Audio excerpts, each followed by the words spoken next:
અને નંદના છૂટ્યા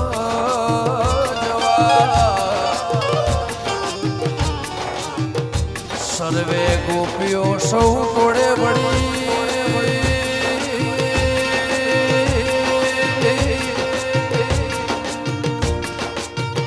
રથ બેસી રવિ ઘેર હાલા